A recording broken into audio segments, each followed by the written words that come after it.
Okay.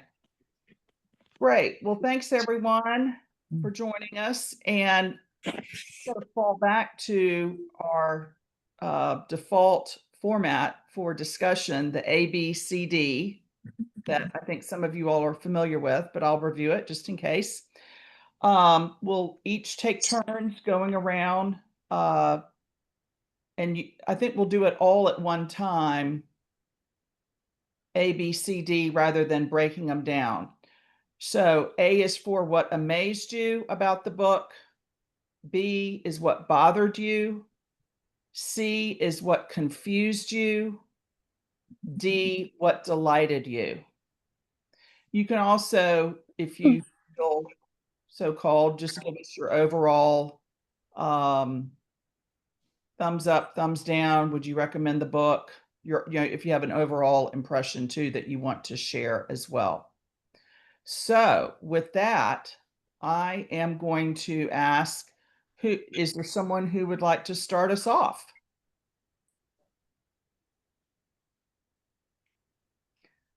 Okay, then I'm going to call on someone.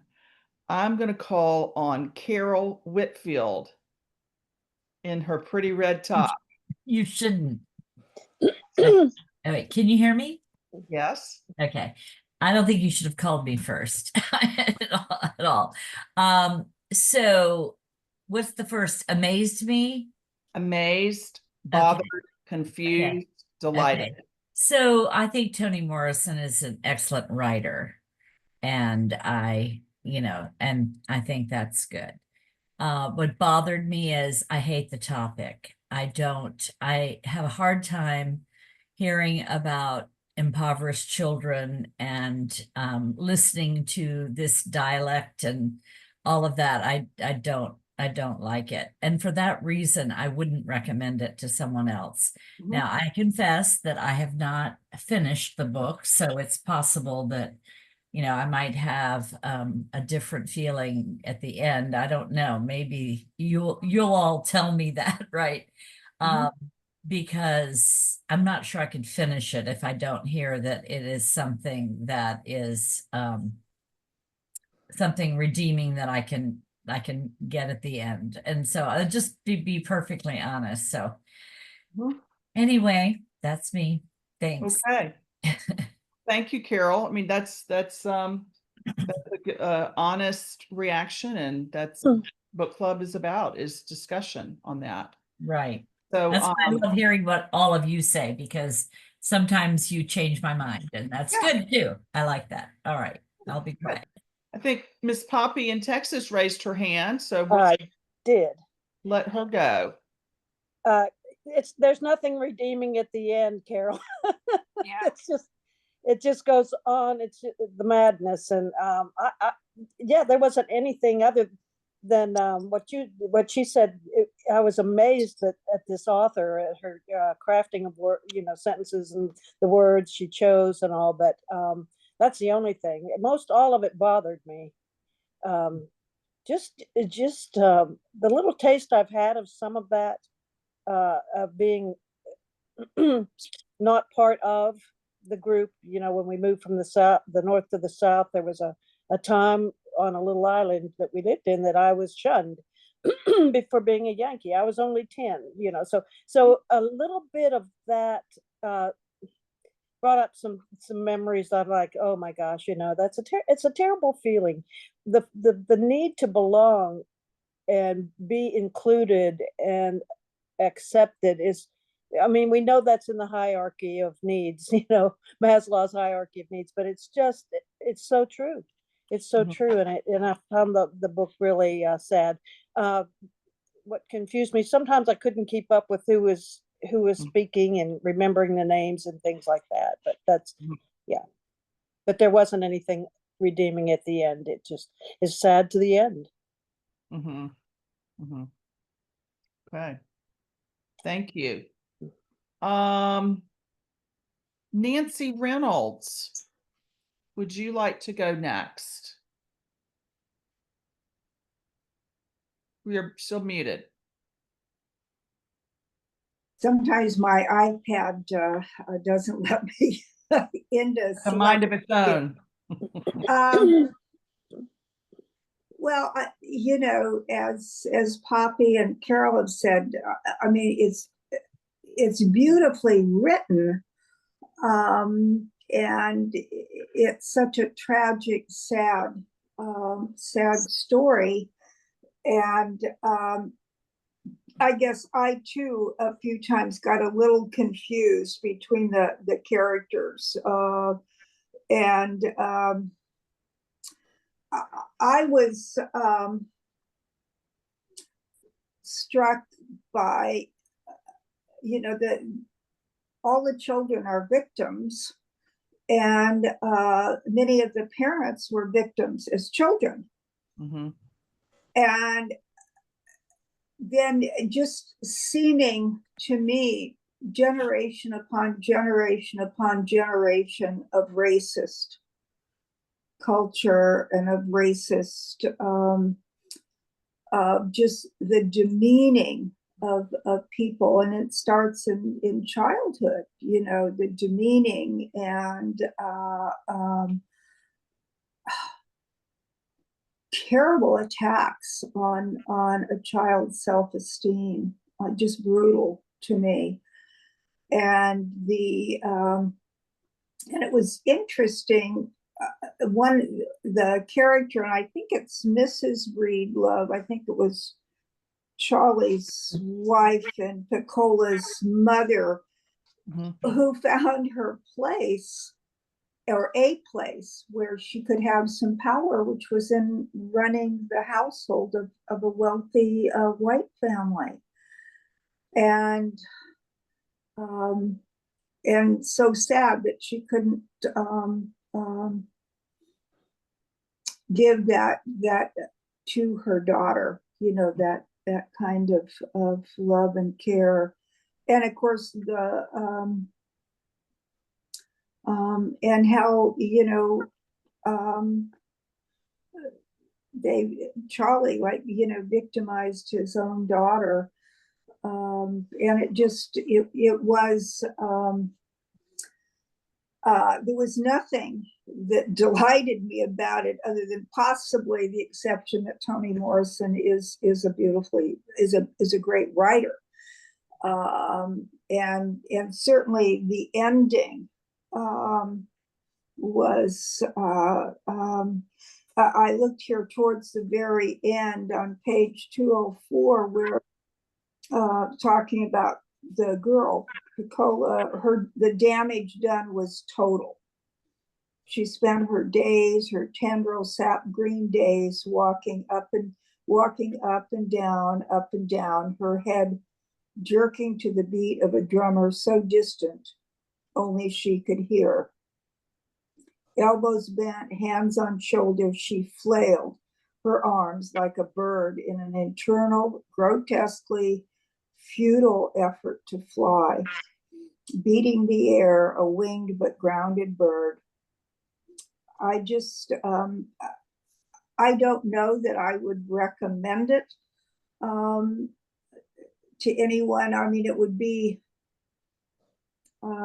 maybe, you know, one or two of the people that I took Sacred Ground with, if they haven't read it or aren't familiar with it, would maybe want to read it. But it certainly is disturbing, very disturbing. So thank you for calling on me.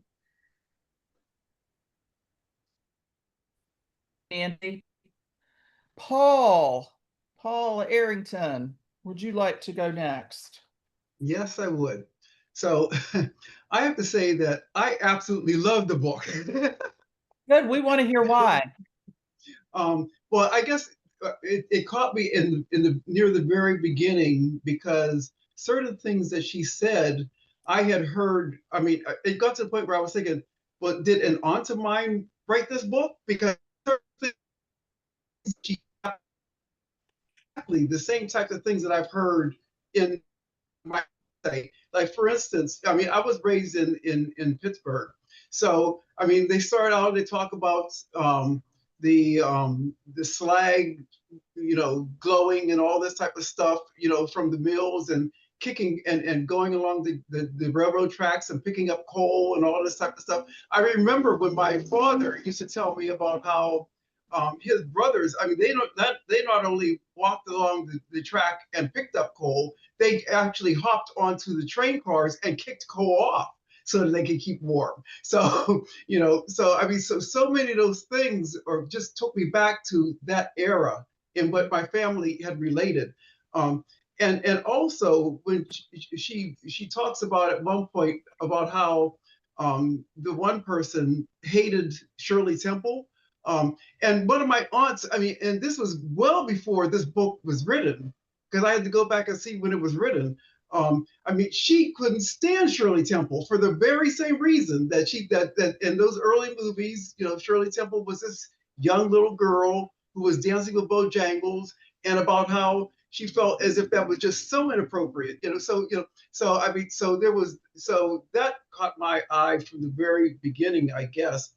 But then for me, the idea, well, the fact that there were depiction after depiction after depiction of this sense of being a nobody and identifying with ugliness and being outside of the American identity and so forth, and the contrast between the Dick and Jane books that at least in my generation I read, when I was in kindergarten, elementary school, and the realities of their lives and so forth.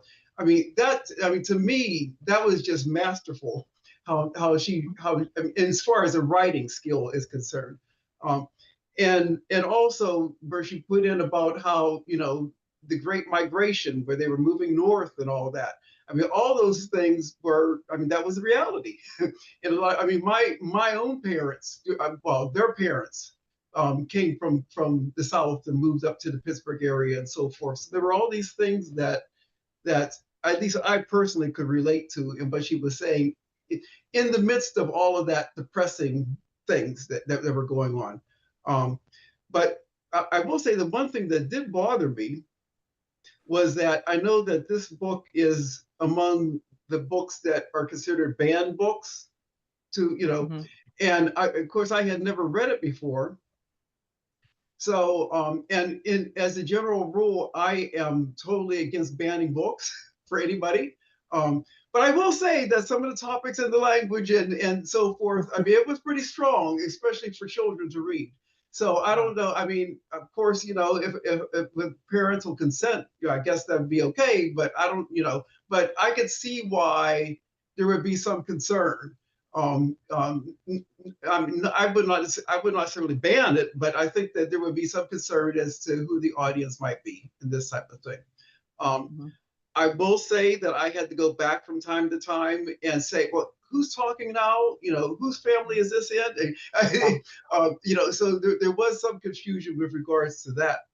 But I would just say, in general, I was pretty much delighted overall about the entire book. I just thought that it was depressing. It showed a certain part of life and so forth, but it did that very well. I'll put it that way. Good. Thank you, Paul. That was very helpful to hear you review all of that. Let's see. That noise. Israel coincided with setbacks in its recovery. Is somebody's radio on? That's me. Okay. Kathy, may I ask Paul? I lived in Charleroi in Grove City near Pittsburgh. So are you familiar with those cities? Yes, I am. Yeah. Absolutely. Yeah, we have that in common. Yes. And the coal and all that. The Red Dog and all that stuff. Red Dog Road. That's exactly right. Yes. Okay. Let's see. Jill, would you like to? Yeah, thanks. So thank you for that, Paul. can you reintroduce yourself just so we all know you? Yeah, hi. My name is Jill Vickers. I live in Jacksonville. I did a couple book clubs A while back. Yeah.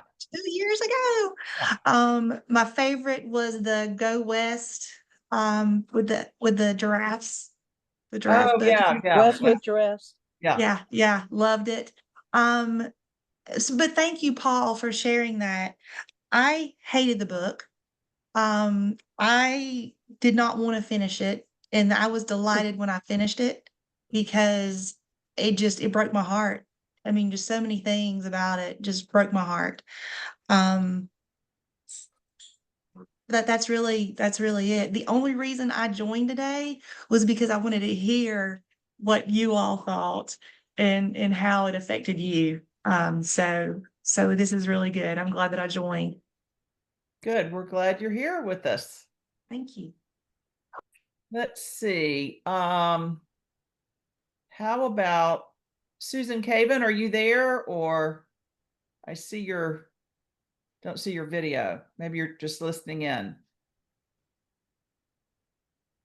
Okay. Maybe she had to step away. Julie. Welcome, Julie. Can you introduce yourself? Yes. And Yeah. we're Hey, everyone. here with us.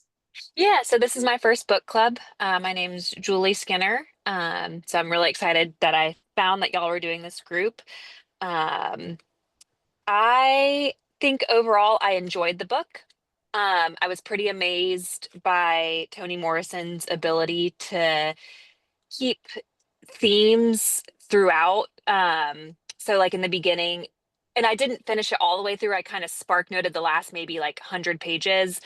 And I also listened to it and read along. I would highly recommend Toni Morrison's tone of voice in the Oh, audiobook what is would be? she narrates it, and it was pretty incredible, pretty powerful. She doesn't put as much emphasis on certain things that I would have, like the conversations between Mrs. Breedlove and Charlie. Like I would have read those like with so much anger, and I'm sure in real life there would have been a ton of anger in them, but she narrated it just like so soft and almost like very matter of factly as what was going on. um in the beginning when they talked about you know people being outside and people being like truly outside, like that theme kind of, you saw Piccola, she unfortunately ended like outside, like she was talking to herself and just was not in a good way at the end of the book. So I just thought how to keeping those themes throughout, and just generally the writing was beautiful. That really delighted me. um, I think what bothered me, I mean, of course, yeah, the overall, you know, what's going on is obviously a bothersome topic. There was one particular instance that really stood out to me, when Piccola was on the playground and the little Geraldine's son, invited her into the house, and they were of the same race, and they were still, there was like race wars within the same race. I had never really had that um understanding of that side of things. It's not just all one team, one dream. They still almost had their own hierarchy, and that really broke my heart. um and just confusing wise, I agree with what everyone's been saying. I think it did kind of jump points of view, and you had to really keep up or go back or, re-listen. Um, Overall, I think like you need to be in college to probably read this book, or college aged or above. I think it's some pretty sensitive stuff. I think you need to, just have experienced maybe a little, or experience like a little bit of the world. Like I just think a lot of it would go missed if you didn't really quite understand, the overall themes, or what was, you know, like the overall race issue. Um, I think, yeah, I would recommend it, but only, yeah, I think you to us, to someone that, you know, not to a specific person. Like, I know who I wouldn't recommend it to, I guess, like that to say. But yeah, overall, I enjoyed it. Thank you. And we're glad you're with us. Yeah, I'm excited for next month's book. Catherine, Yes. Here's Ca- Susan. yeah, Susan I'm Craven. sorry, I couldn't get my mute to unmute to mute, so I'm sorry, I've been here.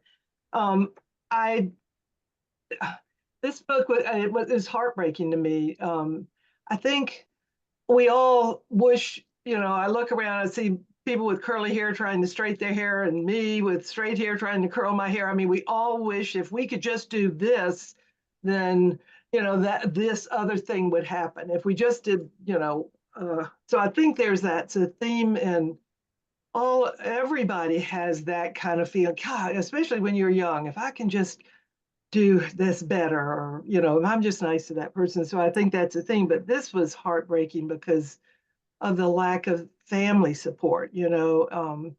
It carries on into your adulthood, and Don't go in the kitchen. it just it was I thought it was very cleverly written, the way she took it from different points of view, different people looking at it, and I thought that was very interesting because she's looking at it from different sides. But I just felt that this poor child, and I think you see this in every culture, I guess. People, who is they decided the unaccepted one, people push down so they can be pushed up. Maybe I don't know. I thought it was heartbreaking, which is why it's such a great book, because it just tears away your illusions, and you can look around and see who are the people who are being marginalized. You look today, who are the people being marginalized? Who are the people that it's so easy to say them, and it's all them, and therefore we get to do these other things. Anyway, I'm sorry, I'm not making sense, but it Oh, really, good. anyway. Thank you. Would you recommend the book, Susan Caven? No, I agree with you guys. I mean, I am a fanatical, you can't ban books, and I mean, I'm an English teacher, but this was a heavy book. I would not want a grandchild of mine. I have a 18-year-old grandchild. I don't know if I would want her reading that book for a little while. Although I will say, when I was in high school, to give my age, Dr. Zhivago was a big book, and our senior English teacher had us read that and All the King's Men, and those were pretty rough books, and we read them happily because everyone was so mad that she had assigned them to us. And I think that we saw what we understood, and now when I reread those books, I realize, oh my God, I kind of missed part of it. So I think I still love those books. I think because the whole, the school, the administration was upset with her for giving them to us, so they remain my favorite books. So you had that, but this was, wow. This was, I don't know whether I'd want her reading it. If she did, I sure would want to talk to her about it. Thank you. Mm. Susan Lloyd.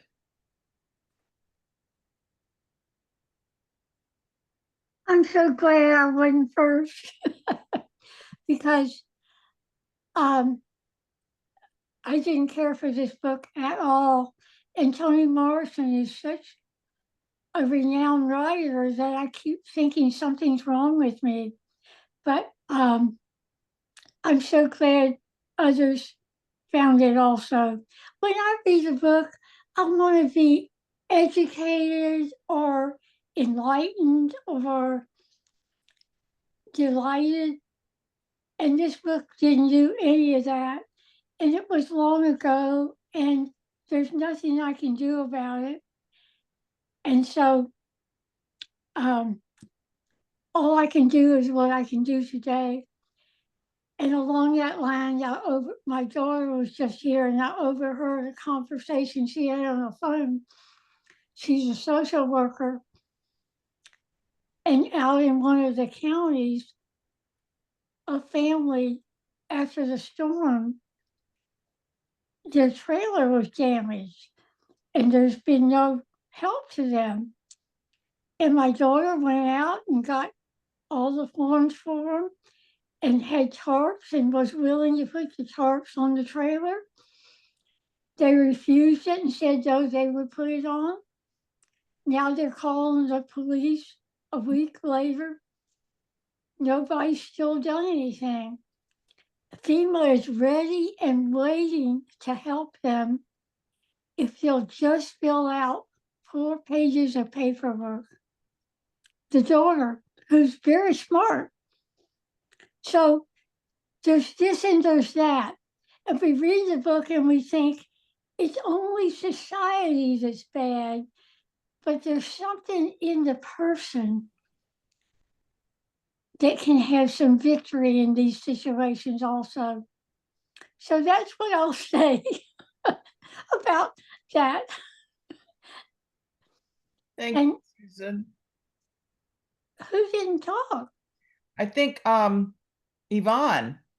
Oh, good. Yes, I'm so happy to be here. I haven't been able to be here this year. Glad you're here. I know, and I'm one of the beginning ones, but I have to tell you, I am so sorry I came on with this book. I didn't get to read it because I did, and I'm glad. I mean, what everybody said, it hasn't made me a happy camper. But yeah, she is a great writer, and I looked at it and thought, oh boy, I can't wait to do that one. But we had a car accident and we're still dealing with the injuries, and it's just been a mess. But I don't want to read this book. But it's good to see y'all. I'm hoping the next one's like really cheery. And it's good to see everybody. Well, we're glad you're with us. Maybe Well, we can give you some books that are good. Yeah. Well, I liked your last comment. I mean, I loved your last comment. I mean, you were so on it, and it just sounds like a dreadful book. okay. Well, I'll give my 2 cents. I found the book very hard. It was a hard read. And I think Nancy Reynolds' comment about that, it does remind me of some of the reading that we had to do for Sacred Ground. And I think we all need to remember that for for someone who has not been in this marginalized group, it's a very different perspective, or it's hard to really grasp the meaning. I don't think we can get the full meaning. So I tried to kind of think of it that way. And then I also, the whole, the title of it, The Bluest Eye, and I have blue eyes. And I've thought, well, that, to be so singled out, not only being white, but then within the white, race, bluest eye. I mean, that's what Hitler was all about, the Aryan race with blue-eyed blondes. So it made me, it was very difficult to read. I felt like that. I'm on the fence of, the rape scene of when Charlie rapes his daughter. That was so shocking that and then I think after that or before that, it went into his own trauma to try to help you understand why he was such a damaged person. I mean, he was just so damaged by what had happened to him. But I just still didn't, I don't know. I'm not too sure about that scene still. It was so horrible that I had kind of had that away from everything else about the book. But I still go back to that it's hard if you are a white person to really grasp maybe every, the tragedy of what happened. And this was written in 1970, so that is a long time ago. And I do believe we've made progress, obviously. But I still think it's important to, I guess, to hear that perspective and to just wonder if anything like that is still going on today in terms of extreme family dysfunction. And there is, and that's so that's very sad that there's still some of that going on out there in the world. So anyway, it certainly is a book that makes you think, but it's a hard read, and I would maybe only recommend it if it's within a framework where it can be, uh, I don't know, just having the context to maybe fully grasp the importance of it. Mm. I think it's interesting. I mean, it's worldwide. It seems like the people you depend on to do the hardest jobs are the people you don't respect. I mean, look at India and the untouchables, I mean, you can't even look at those people. You don't, not only don't, I mean, you don't talk to them, you don't acknowledge they exist. And they do the hard jobs of killing animals and, doing the really hard, and all over, it seems like every civilization have people that they, just abhor. And it's always the people they depend on. It's just that's a fascinating thing to me. About just the thought of these children growing up without, I mean, their parents love them in their way, but not to give them, this any support. Or it's I mean, to me that's because there's none to give, I mean, there's none to give. And it's anyway, I mean, it's good to know that, to understand it. But also think about that back then, and Paul, you brought this up, there was very little positive reflection of, if you were a Black person, in the media or in buying a doll for your daughter. All the dolls would have been white and with blue eyes. And so that's hard for us to understand because we never had to go through that. you know so I can, some of that was, at the beginning, that was the part that you brought up, Paul, that I think, is something that is a good reminder. I Happy? think Oh, sorry, Susan. I think it's interesting that we as Christians talk about love being what matters, period. And on the next to the last page, she says, love is never any better than the lover. Wicked people love wickedly. Violent people love violently. Hmm. Weak people love weakly. Stupid people love stupidly. But the love of a free man is never safe. There is no gift for the beloved. The lover alone possesses the gift of love. The loved one is shorn, neutralized, frozen in the stare of the lover's inward eye. She just has a take on it that's so caustic. I mean, we don't ever think of love like that. Right, it's the love of someone who is, I mean, Charlie was clearly a broken, traumatized person, and it's questionable, did he know how to love?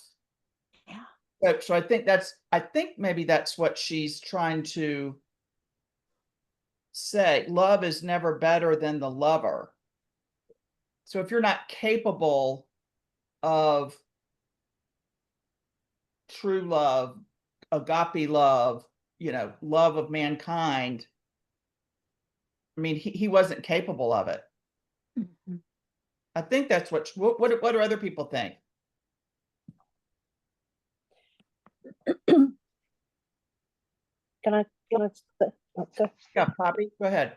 I think about the ones that in Uncle Tom's Cabin that had a faith, that they had love from God. They had that agape love that they felt, and so they had that to give. No matter how poor or whatever they were, they still gave love to their children because they had love from the Father. And I just think that's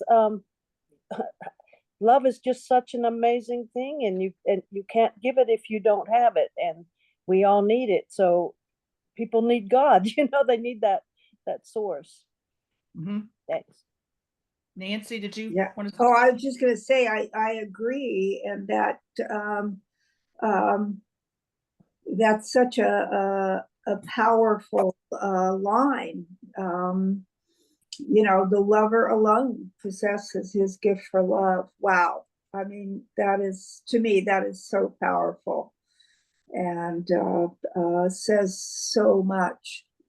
And yeah.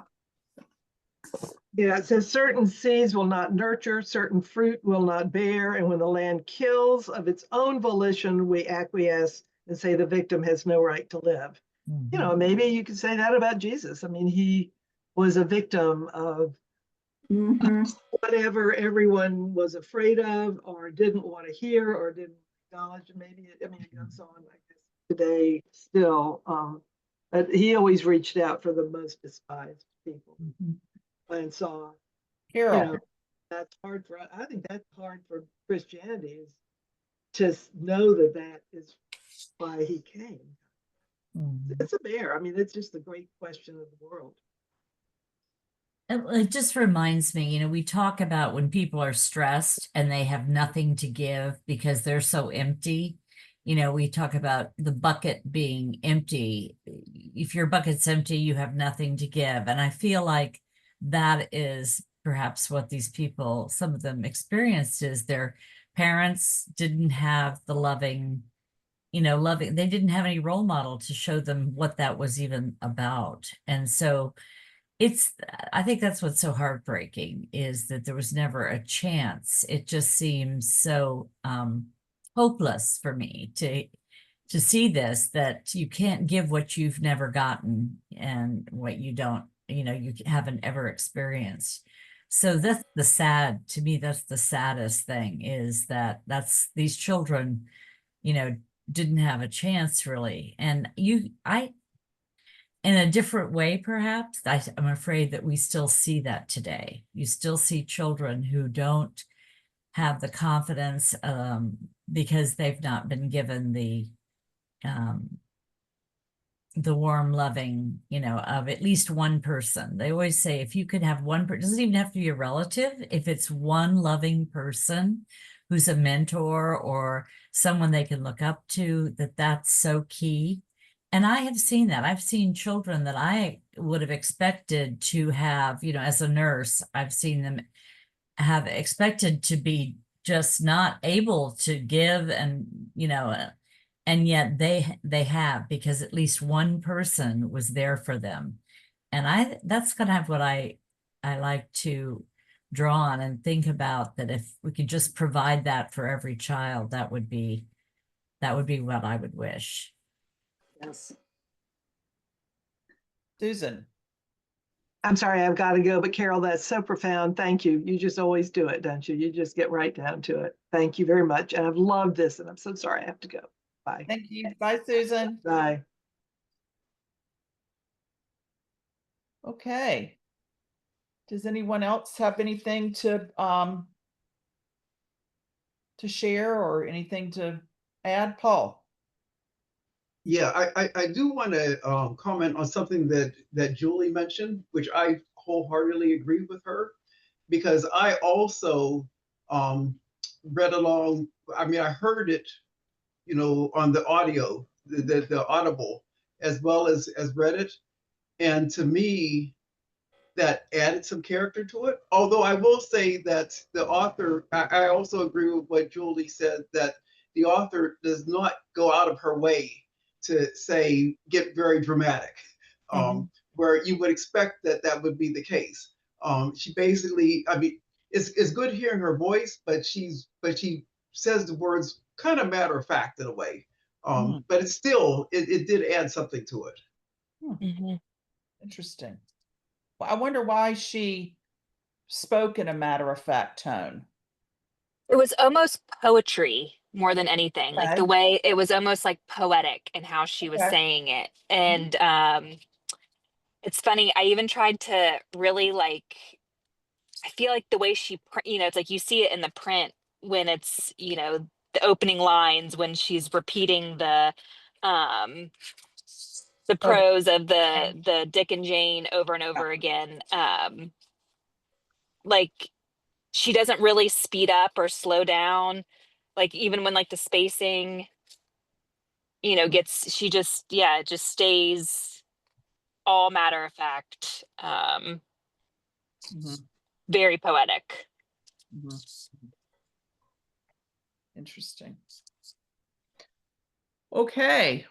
Well, thank you for everyone for participating and reading the book or reading some of it and coming and showing up and being with us. Our book next month is going to be completely different, but also about a tough time in our history, the Vietnam War. And this is the book that Lisa Bowling recommended. And so I think she will be our facilitator for that. So we do have plenty of copies in the bookstore. The other thing, we have made a change for the December book, and I put it in the e-blast to everybody, and I put it in the newsletter. Instead of reading Aging Faithfully, which was Susan Lloyd's pick, Susan has asked if we could substitute I, Julian, which is a fictional account of the life of Julian of Norwich, which was recommended. There was a review in the Bishop's Institute. Oween Courtney, I included her review that was published. And then also it has high praise from Rowan Williams, the former Archbishop of Canterbury. So if anyone went ahead and bought Aging Faithfully and wants to bring it back, that's fine. I'm planning just to read it too. But anyway, we're happy to do that, and we'll be getting in copies. But we're not reading it till December. Susan. I hope you all will find that Julian book as fascinating as I did. It's done in a first person narrative. It's like you're getting in there and she's telling you her thoughts. It's fascinating because I never understood why someone would want to be cloistered. And by the time she's cloistered, I get it. So it's really a good book. Good. And I hope you all get the opportunity to experience it. Great. All right. Well, thanks everyone for being with us today. We've got lots of great stuff in the bookstore if you need some Father's Day gifts or graduation gifts. And you can shop online if you're out of town, and we'll ship it to you. So thanks, and look forward to seeing. And you know what else I thought about with this book? We're going to be reading it in July. So I thought, a war book is kind of interesting to read for, 4th of July. But anyway, I thought that I didn't really even plan it that way, but it came out that way. Anyway, thanks again, and look forward to seeing you next month. You'll send that to Thanks. me, right, I will. We'll put Thank one in the mail. Thanks, Thank Poppy. Thank you so much. Bye, Bye-bye, thank you. everyone.